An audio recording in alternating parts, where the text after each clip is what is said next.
భాష ఒక పెద్ద మిషన్ అనుకుంటే దాన్ని నడిపించేటటువంటి ఇంజిన్ ఏమై ఉంటుంది? ఒక్కసారి ఆలోచించండి. ఆ ఇంజినే క్రియ. ఈ రోజు మనం ఆ క్రియల గురించి మాట్లాడుకోబోతున్నాం. అది హిందీ మరియు తెలుగు భాషలను పోలుస్తూ చూద్దాం. అసలు ఏ వాక్యానికైనా సరే ప్రాణం పోసేటటువంటి ఒకే ఒక పదం ఉంటుంది. ఏమిటది? ఎప్పుడైనా గమనించారా? అవును, ఆ పదమే క్రియ. ఇంగ్లీష్ లో అయితే దాన్ని వెర్బ్ అంటారు కదా. సింపుల్ గా చెప్పాలి అంటే క్రియ అంటే ఒక పనిని, ఒక యాక్షన్ ని లేదా ఒక స్టేట్ ని తెలిపేటటువంటి పదం. ఇందాక ఇంజన్ అన్నాం కదా, ఇది అక్షరాల నిజం. క్రియ అనేటటువంటిది లేకపోతే సెంటెన్స్ అనేటటువంటి బండి అస్సలు కదలదు. సరే, ముందుగా హిందీలో క్రియను ఎలా చూస్తారో చూద్దాం. హిందీలో కూడా దానిని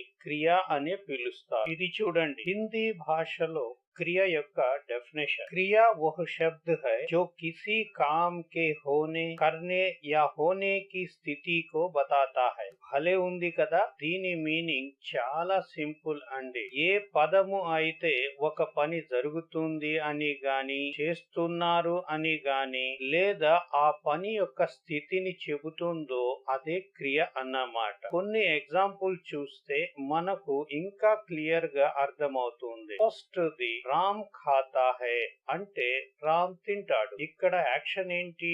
తినడం. సో ఖాతా అనేది క్రియ. నెక్స్ట్ బచ్చే ఖేల్ రహే హై అంటే పిల్లలు ఆడుకుంటున్నారు. ఇక్కడ జరుగుతున్న పని ఖేల్ రహే హై. మూడవది మై స్కూల్ జాతా హూ నేను స్కూల్ కి వెళ్తాను. ఇందులో జాతా అనేటటువంటిది క్రియ. సింపుల్ కదా. ఓకే, హిందీ సంగతి చూసాం కదా.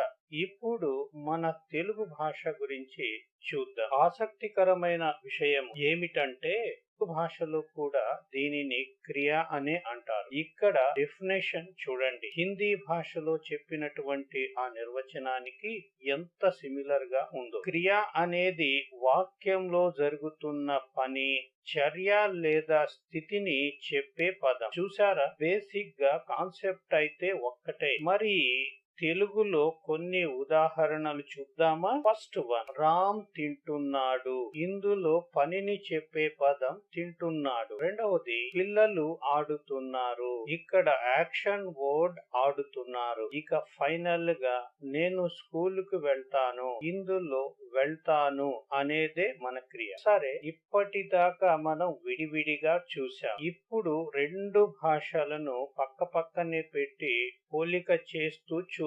అసలు మ్యాటర్ ఇక్కడే మనకు క్లియర్ గా తెలుస్తోంది. ఈ టేబుల్ ని గమనించండి. ఒకవైపు హిందీ ఖాతా హై, మరోవైపు తెలుగు తింటున్నాడు. ఇక్కడ పదాలు వేరు, వ్రాసే విధానం వేరు. అయితే రెండింటిలోనూ ఆ పదం చేసే డ్యూటీ మాత్రం ఒకటే. ఏంటది? వాక్యంలో యాక్షన్ ఏంటో చెప్పడం. దీనిని బట్టి మనకు ఏమర్థమవుతుంది? భాషలు మారిన క్రియ చేసే పని మాత్రం మారదు. సో ఫైనల్ గా ఈ మొత్తం డిస్కషన్ నుండి మనం అసలు మెయిన్ పాయింట్ ఏమిటి?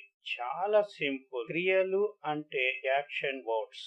వాక్యంలో యాక్షన్ ఎక్కడ ఉందో వెతకండి, దొరికితే అదే క్రియ. అంతకు మించి ఏం లేదు.